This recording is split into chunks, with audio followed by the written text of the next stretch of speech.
Good morning and welcome to another episode of Morning Java, brought to you as always by our friends at the Get-Go Cafe and Market.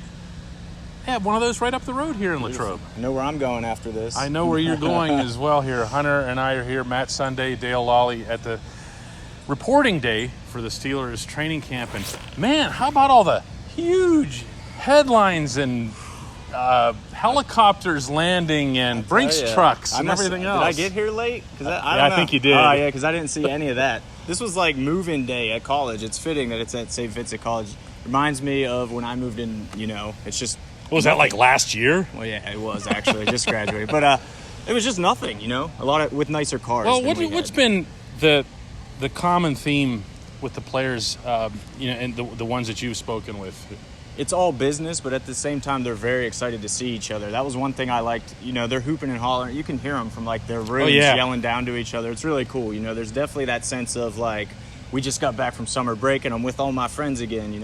It's just a cool vibe here, but all business. Everything these guys are saying in the interviews, Cam Hayward got mobbed, James Conner got mobbed, a couple other guys we talked to. They're all saying the same thing. We're excited to win football games. Football. That's the part that... partly because people like us have run out of drama questions to ask because they haven't generated any. So what ends up happening is we walk up to them and it's like, what about the linebacker depth chart right now? And they're like, well, that's fine. Let's discuss the linebacker depth chart. That's pretty much what you get. I think they're all about it, too, because they've been some pretty good media sessions from my perspective. Good Football-wise. Long, good answers. They're not shortchanging us and just trying to blow us off. So it's all good. It's healthy. Now, last year was a little bit of a different story, wasn't it? Yeah. Where did they end up sending you? You had to climb the hill for AB's helicopter? We were just talking about this. It was maybe 2:15-ish, 2:30. Everybody likes to make the last-minute entrance. We're escorted up to kind of behind where the media parks up here on the hill, and actually the players, too. They tell you what it was for?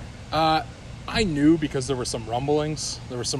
Plus kind of friendly with a couple people in AB's camp, so I had gotten the head start, but... really, most people didn't know what was happening. They escort us up and they say, well, there's going to be a helicopter that lands right here. For God's sake. And then we're escorted down and out, and that was that. But it's not quite like that. This is the kind of thing that was normal at the time. For anybody who's wondering what this scene is like, if you look back over our shoulder, that's the media contingent. You basically just wait for the players, and there's some of them coming right down the hill here. Some of them will come down in scooters. Some of them will come down in these very expensive vehicles, and then we wait down there and just basically kind of ambush them, ask some questions, and Sunday takes lots of pictures and videos. Yeah, things have changed. This is my fourth time being out here for this, and obviously not every year as a helicopter, but I watch James Harrison show up in the big fire truck, and Vince Williams coming in with the big wrestling belt on his shoulder, cracking the Stone Cold Steve Austin.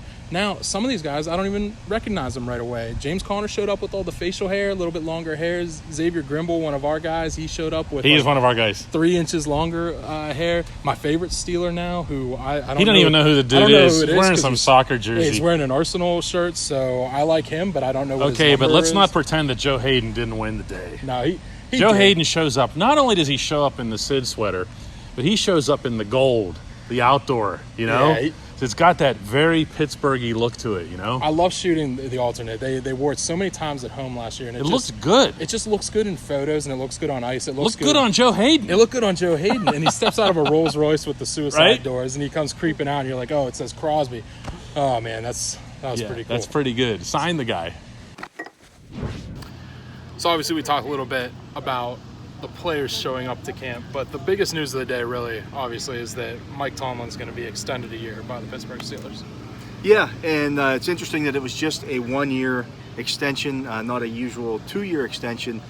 It does take them through the end of the Ben Roethlisberger era, assuming that he does not play beyond that new contract that he signed. Mike Tomlin did, however, say in there that he does have an option year. Yeah, he has an There's option year. Yeah, we don't know if it's team. We don't know if it's... I would assume it's a team option or vice versa.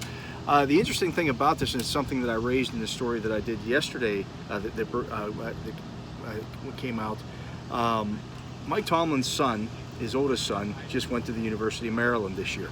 His younger son is going to be a high school senior this year.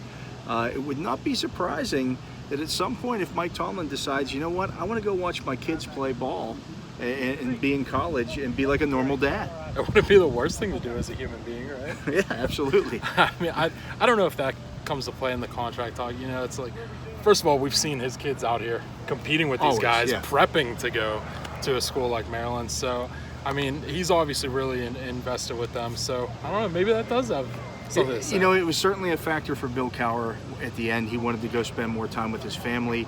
You know, this was a grind, and people need to realize that, you know, Cowher lasted 15 years. Interestingly enough, if Mike Tomlin coaches out to the 3 years that he has left on his deal, that would be 15 years as well.